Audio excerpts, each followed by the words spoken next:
And a couple of fellas is live once again. And we are live, coming to you straight at you from Attleboro, specifically the North Attleboro, Massachusetts area. To finish that sentence for you. Because we don't dox ourselves on this podcast. Oh, jeez. Yeah, there's not too many of me in this area. And there's not too much going on in the area. Super nice, pretty quaint. A lot of, normal stores. Yeah, a lot of snow last night. Jeez, we got snowed in.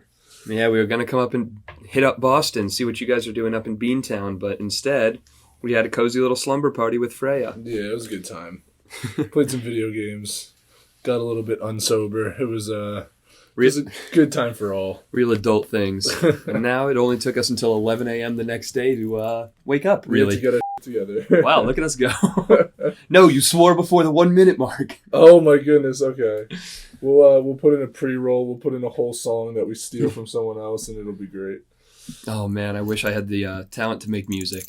I have that ukulele you can see sitting under my TV, and nothing else, including the skills with which to use it. Yeah, I've dabbled in instruments in my day, but never really stuck with them. 4th grade, I joined the band. I was playing the trombone. And That's a fit. Oh yeah, right. It fits with me, but for whatever reason, I remember I'd stop practicing right before the big winter concert, and in the winter concert there was a trombone solo. And who was it given to? It was a solo in air quotes, but it was me and the one other trombonist in the 4th grade. And he knew his stuff. he was doing A-okay with it, and I had the beat down, but just random notes. Just and the thing is, you can tell? I don't know. I don't. I mean, it was a bit of a blur for me, but the thing is, it was the 4th grade. It was all adrenaline. Yeah, exactly. It was pure adrenaline, but it was the 4th grade band, so I don't think they were expecting much either.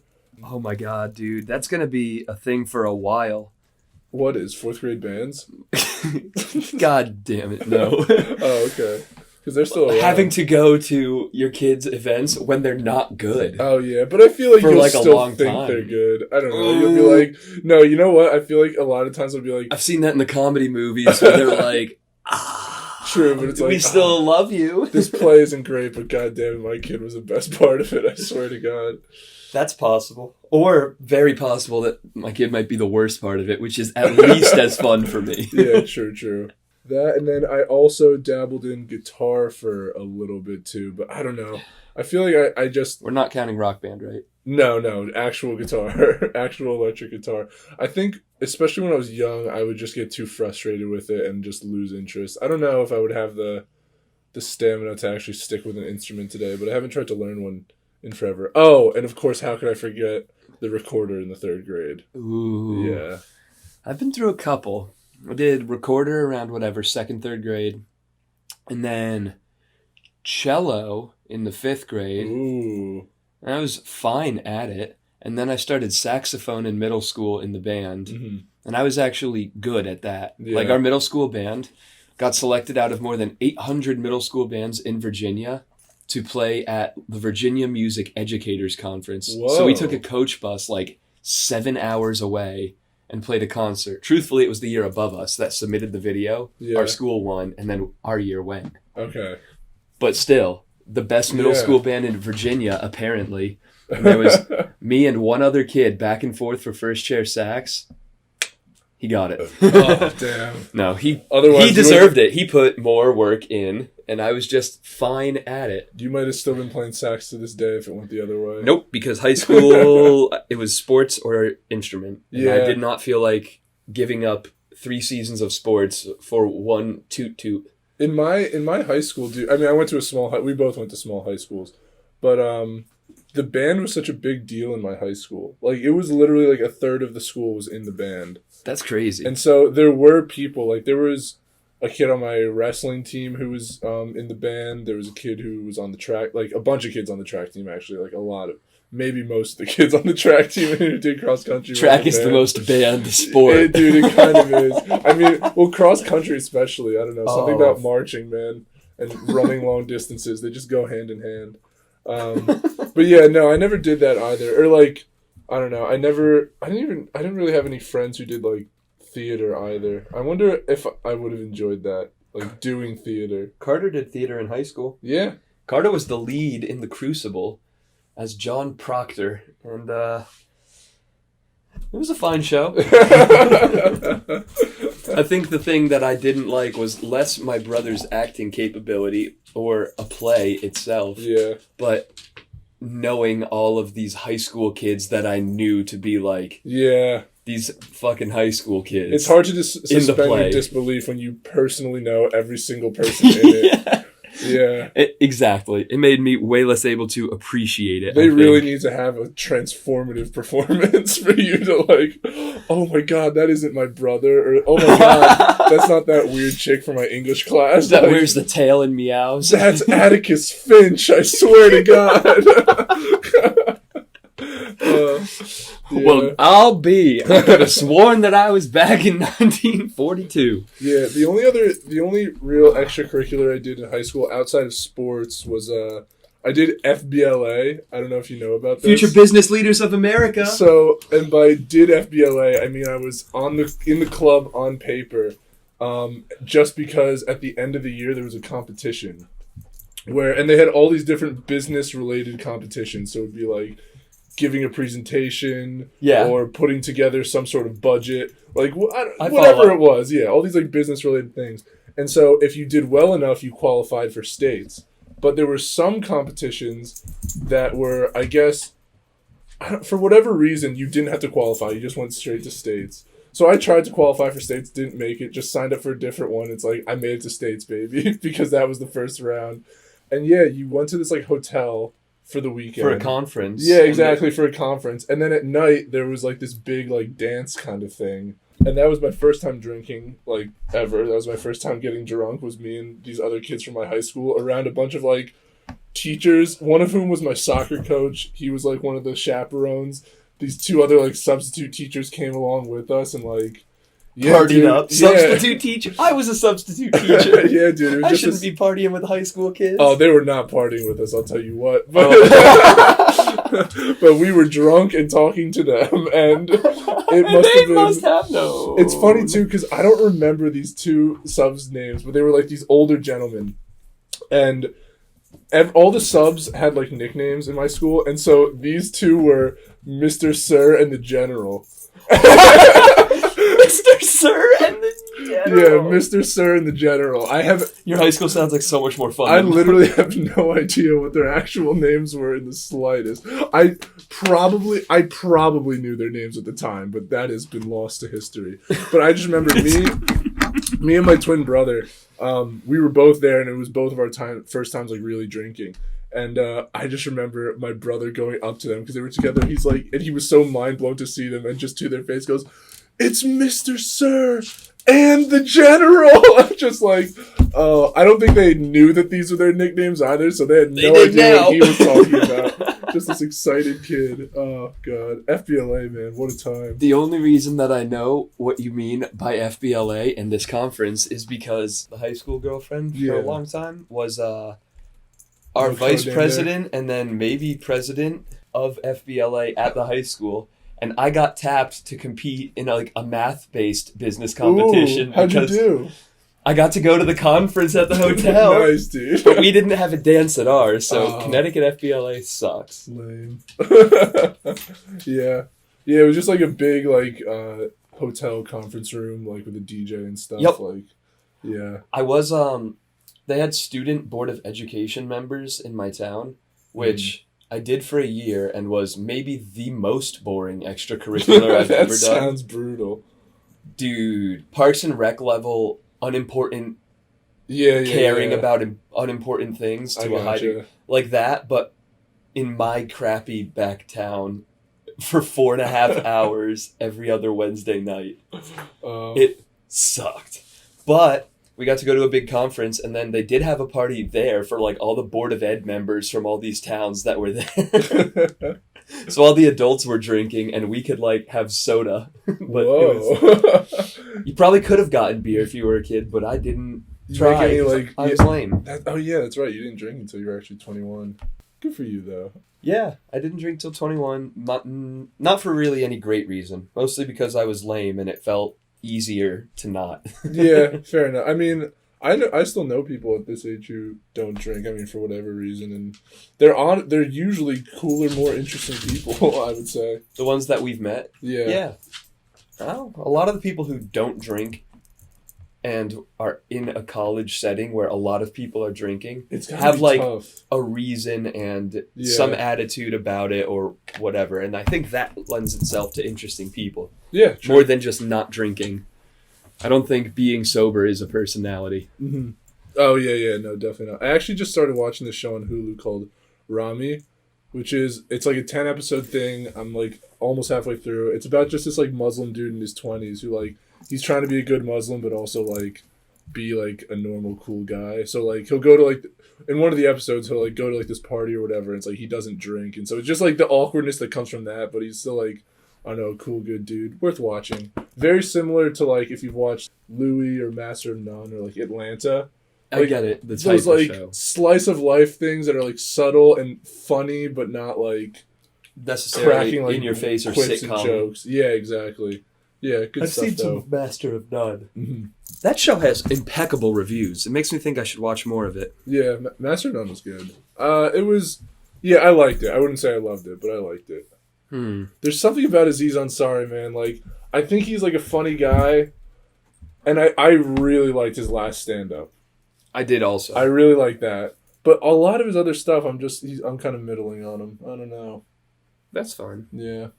The big qualm I hear is that apparently he's a dick. And like a dick to work really? with. And if I hear that, I don't ever go out of my way to find out if someone is a nice guy or a dick or any celebrities. Like I don't watch any of the reality shows or anything that would clue me in. Mm-hmm. But when I hear about it, I remember it. Like the fact that I've heard Jason Momoa is genuinely the nicest, sweetest human in real life makes me love him more. The fact that he doesn't have to be either. Nope. You can get away with it. Just like that, The Rock, everyone says, is actually a real pleasure to know and a gem to work with. So that makes me really, really like them, and I don't forget it. And then I hear that Aziz Ansari is actually kind of a creep and a jerk, and I'm like, that's never going to not be associated with him. Yeah. Like, I didn't look for it, but I don't know. I read it or someone told me, and I was like, all right. So I think that might be part of the coloring on why I don't love most of what he did, although he's incredible in Parks and Rec, and his last stand-up special was great. He is so funny in Parks and Rec. Sometimes I wish I hadn't seen some shows that I've watched, just so I could have the pleasure of watching them again for the first time. Yeah. This is like low-key Total Recall. We should start a company that wipes the memory of a show or movie so you can have the pleasure of watching it again. Oh, yeah, that shouldn't be too hard. Just like what, you scrub someone's brain a little bit. Just little toothbrush. Take that part out. Yeah, fine bristle, not medium. Yeah, just locate it. You just have them, basically, you tell them to just talk about whatever show. And then whatever's flashing. Yeah, exactly. Just don't touch the edges or... Yeah, and once you poke something that makes them forget, just take it out. Just poke it up a bunch more. Yeah, exactly. We've basically pioneered a new field in neurosurgery. Yeah, whoever's listening to this, don't steal our idea. Or we will sue. We will litigate. We have proof that we thought of it first. This timestamped recording. Yeah, exactly. Where we talk about being not sober and... Yeah, that will probably go up in a few hours or a few weeks late. Who knows? But that means you won't have heard it either. So yeah, true. But back to high school. I'm curious, what was your experience, if any, with high school parties? I went to, throughout my entire time in high school, including the summer after high school and before college, I went to 3 parties. Okay. Yeah, so I think my experience was similar. I went to this one, I think it was the summer before freshman year, or maybe the summer before sophomore year, I don't know. But then it was a long gap, and the opposite of front-loaded, I guess back-loaded. My party experience was very back-loaded. Senior year, mostly, just going to things. But yeah, I don't know. It was always such a weird vibe, because drinking was still so new to me and special, I guess, that it always seemed so foreign. Yeah, at the time I was completely opposed to drinking. 100% I was not going to drink. And also I was 100% opposed to drugs and pretty much all of drugs, breaking rules, promiscuity, anything fun. Breaking basically. Rules. I was like, why would I want to be out until like 1 a.m. if we're only allowed to drive till midnight with our permit? Type. Like that was pretty much anything. I was not down to do the fun or cool option. Dude, that was always sucked. That always fucking sucked. Like having like a legal curfew. Yeah. I don't know. Never ever impacted me. Yeah, fair enough. I feel like I definitely broke it multiple times.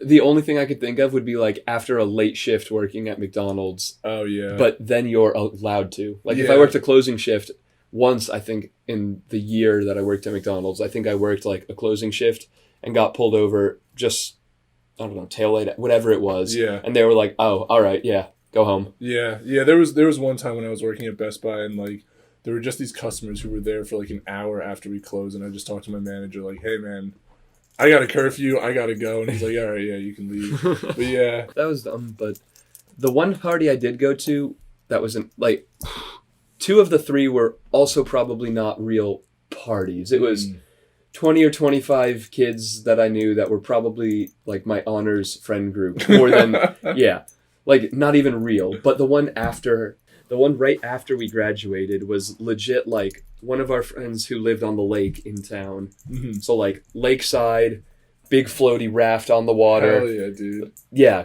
barbecue, parents cooking, and like 30 or 40 or 50 kids that were most of my athlete friends rather than my honors friends. Oh, okay. So that one was actually fun and a good time. And I think I might have had like a single Mike's Hard there. Or one twisted tea, maybe. So definitely not drunk, but that might have been like my first drinking. Yeah. I might have literally sipped one tea. over the course of like an hour and a half. Well, dude, that's the thing. That first one I was talking about, I think it was right before freshman year. I remember going to this party and they had like a 30 rack of Keystone Light.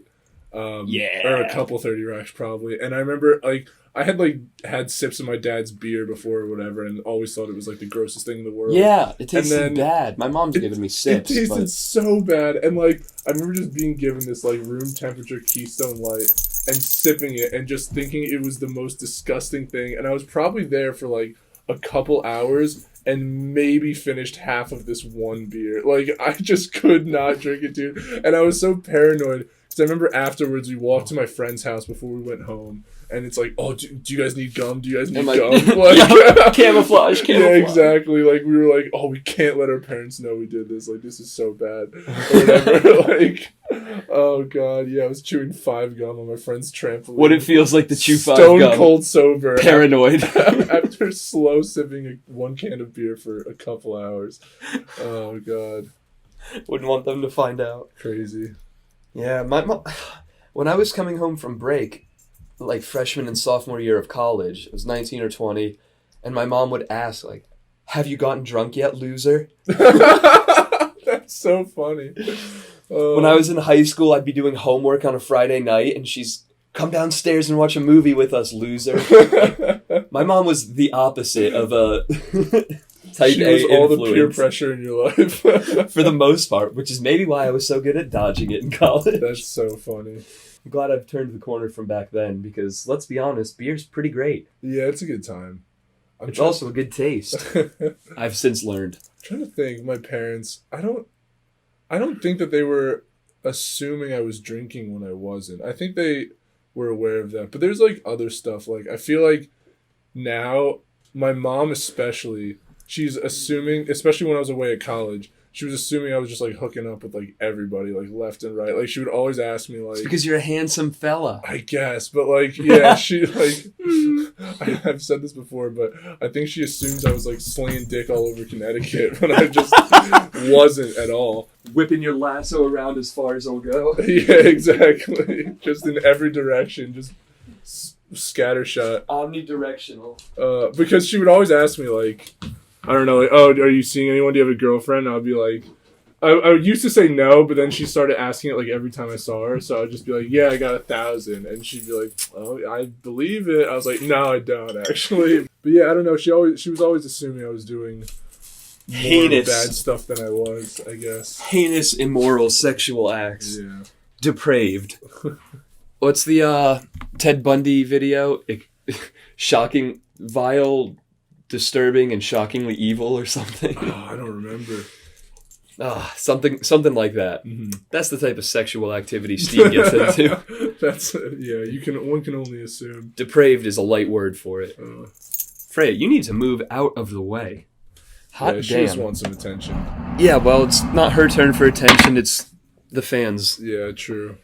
Come on, so Freya. many fans. You need to learn how to share. Our views are slowly climbing up. 69 views on the first video. Absolutely, dude. Nice. Yeah, come on. Nobody else watch it. Yeah, we need to stop it here. So if you're listening to this, do not go back and watch our first video. I pray to you. Please do not. I think we should figure out some new type of emblem or image or something. Oh, okay. We need to find some AI animate yourself and each put a cropped photo of us and get Bitmojis? Something like that, but less creepy because mine always goes creepy eyes even though I try and fix it. Yeah, Bitmoji is a little bit unsettling. It's so soulless, I feel like. I don't know. That's exactly the word for it. Yeah. So yeah, not Bitmojis, but JonTron's got a cute little guy. Yeah. Joe Rogan has his head with the third eye. You got to have something. Yeah. And I don't have the artistic skills to make that happen. That's the thing. I wish I could just draw. I could just whip it up real quick and throw it on. Maybe we should go on Fiverr or something. But we need an idea on Fiverr. We need a direction. That's true. I think we need to sit and have a little powwow. Yeah. What things do we want in it? Do we want it to be a single image of our heads popping out with stuff behind it like Rogan, or us doing fun things, or just an abstract, colorful thing? What are we doing? Just like a logo or something? Yeah.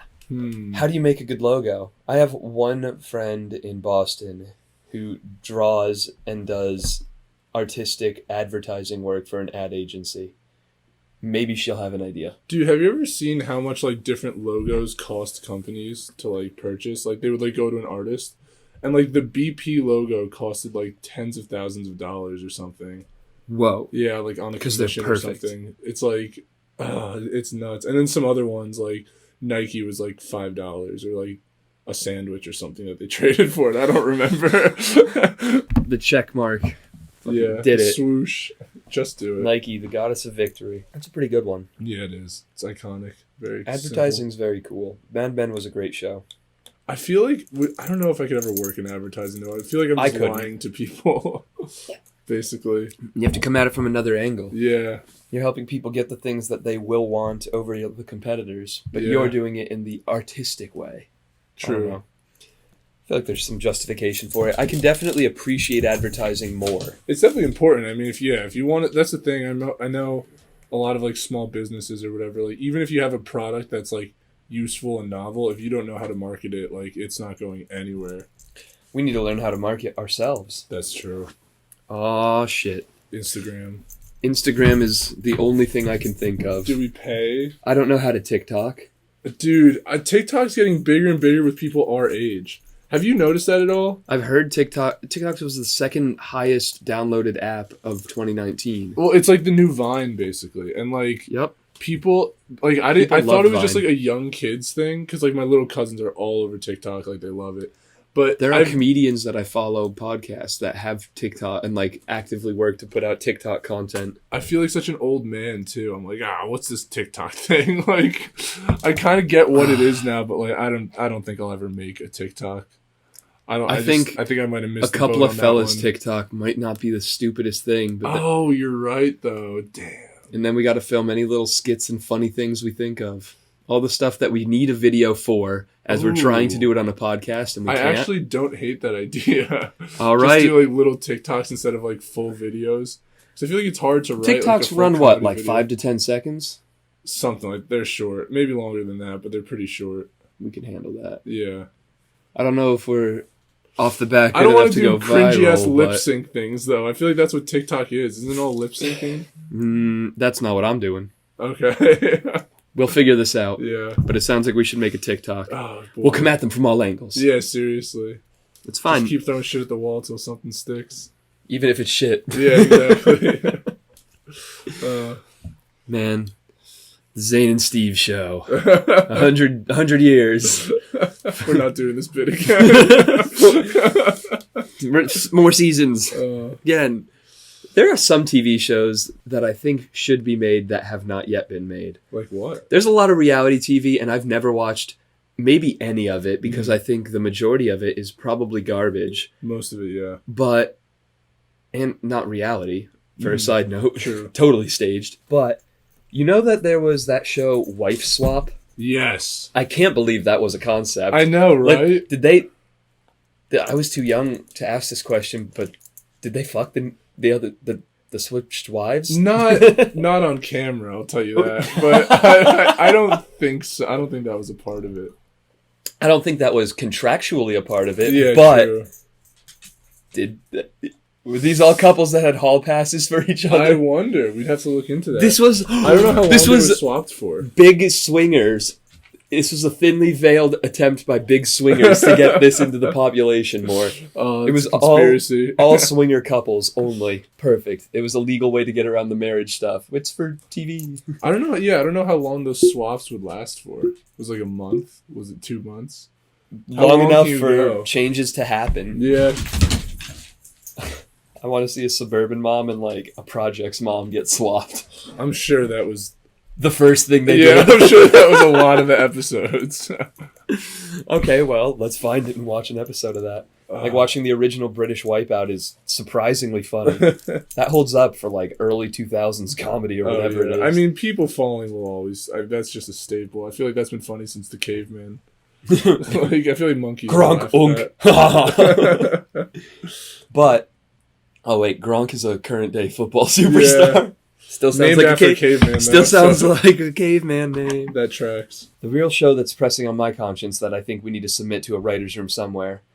We need Wife Swap, but with political leaders. Like, let's see how Angela Merkel does in the U.S., and let's see how well Donald Trump can run Germany for 1 month. Wait, we're swapping our presidents? Yes. President swap? It's like Wife Swap, but with world leaders. Vladimir Putin and Queen Elizabeth. Queen Elizabeth. I know she's more of a symbolic figurehead, but I want Queen Putin. And Tsar Elizabeth. Tsar Elizabeth. Bring it back. Exactly.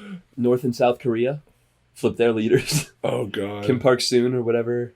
Park-soon? No, I think that's... Who is that? I think that's like Taiwan's prime minister. Oh, I thought that was a sentence. Just telling Kim to Park-soon. Nope. Asian names. Which ain't racist. I was born in Japan. But anyway, we should swap world leaders. Who would you want to swap for Trump? Who's your ideal swap? I think we could do a lot worse than fucking Trudeau. That's a solid option. Send Trump. It's kind of a dumbass. I think Mexico. I think we should swap with Mexico. Just to see Trump in charge of Mexico, yeah, or to see their policies here. So that Trump can pay for the border wall he said Mexico is going to. You're playing 3D chess. Yeah, exactly. All right, Trump goes to Mexico. We could do a round robin thing, like rotate a bunch in a circle, two to the left true. or whatever. Ooh, I like that. We could draw up some preliminary draft rounds, maybe see what the administration thinks about it. How would Trump do in North Korea? It very much depends on how much authority he's given. That's true. If he got to sub in for the deific worship that they give Kim Jong-un, yeah, that might be the end of the world. He might not leave. Like, if they're close to nukes and they're close to the right missiles and then Trump suddenly is their god, that could be a very, very bad situation. God swap for them. Oh my God. Swap. That's the tagline. Oh my God, swap. Tuesdays at 7 p.m. on NBC. This is perfect. It'll be the two of them standing back to back, arms crossed, slowly shaking rotating their heads at the bottom of Family Guy. This guy. No, this guy. I wonder how many people are going to get the OG reference for that joke. But yeah, I thought that would be a good one. And on world leaders and Kim Jong-un, isn't it a little bit surprising how many countries call their number one guy supreme leader? Like, is it a lot? In Iran, it's the supreme leader, Ayatollah, whatever. Okay. In North Korea, he's their supreme leader. Like, if we were calling Trump our supreme leader, wouldn't that kind of reek of evil doing? Yeah, kind of like emperor. Exactly. Or like, what's the top of the KKK, like Archmage, whatever. Oh, yeah, the Grand Wizard. Pendragon Wizard President or whatever the fucking... The Grand Wizard, dude. He didn't even know a single spell. That's the crazy thing. How did he get such a title? Like, does Wizard He got into Hogwarts on recommendations. Yeah, really. Does Wizard mean something different to them? Because I've only ever heard it mean one thing, and that's like... You're a wizard, Harry. Yeah, exactly. You're going to go to Hogwarts, you're going to do spells, and you're going to be pleased about it. You're leaving Privet Drive. Yeah. That's a really good question. Are wizards racist? Like, yeah, well, I mean... I didn't see Harry Potter with a lot... Oh, wait, no, he was crushing on Cho Chang. That's true. There were not too many black kids in Hogwarts. There was that one kid, Phineas, I think. Yeah, there was one token. And that was just JRR. Yeah. Diversify Hogwarts. Well, then didn't J.K. Rowling try and kind of do that with a bunch of, like, late-stage tweets that got memed by the internet? Yeah, she, like, retroactively... Made Dobby gay or something? Yeah, or is that just the joke? Dumbledore was gay. She made Dumbledore gay. That seems unnecessary and irrelevant. Yeah, I think she made Hermione black. No. No way. No way. Emma Watson's too synonymous. No fucking... You're pulling right out of your ass, aren't I don't you? remember. It was a bunch of... Someone was, like, autistic. Someone else was gay. I don't remember. Neville. Yeah, probably. I never read the Harry Potter books, but apparently there's a lot of, like, red herrings in it that, like... Neville is actually supposed to be the chosen one, not Harry. Yeah. That's pretty funny. Yeah, no, a lot of them parallel. I think they have like the same birthday and a lot of similar path. Both his parents were effed up by curses. Could you imagine, like, that's how it ends? Well, did you ever watch... Have you seen the actor that played Neville Longbottom? Oh, yeah, he got hot. When he grew up? Yeah. Holy shit. Puberty hit him like a SR-71 Blackbird. Mach 7 or whatever. Jesus Christ. He went from... the most of the burgers to the most of the bitches. Dude, that would have been such a brilliant That might be the most offensive sentence I've ever put together. That would have been such a brilliant ending, though, if Neville just kills Voldemort like, straight up, and Harry's just, like, sitting there. He uses some Hufflepuff-ass root magic. Hey, he was a Gryffindor, don't you fucking forget it. That kid was a Hufflepuff in a Gryffindor robe. True, yeah. Gryffindor clothing. I took that test and got Gryffindor, which is lame because I feel like that's what most people want or would say they got. That's the thing, like, I was just, like, firmly. It wasn't even like, oh, I'm Gryffindor and Slytherin, I'm cool and dangerous. Just like, not... Most tests I take put me in Hufflepuff, but the official one regularly puts me in Gryffindor. So... Did you take the expanded official one on Pottermore, yeah. Pottermore? Yeah. Not Potterverse? That one, I don't know what these are. Pottermore, yeah. That one gave me Gryffindor. All right, then we're fucking... You want to be roomies? I guess we're in the same house, yeah. We're in this again together. Which I guess Gryffindor's something to be proud of, but I was like, oh. Zane and Steve, Gryffindor, together for 7 years of wizard school, 100 more seasons doing Zane and Steve adventures. I'm just gonna let you burn yourself out on this one. A couple of fellas go to Hogwarts on scholarship.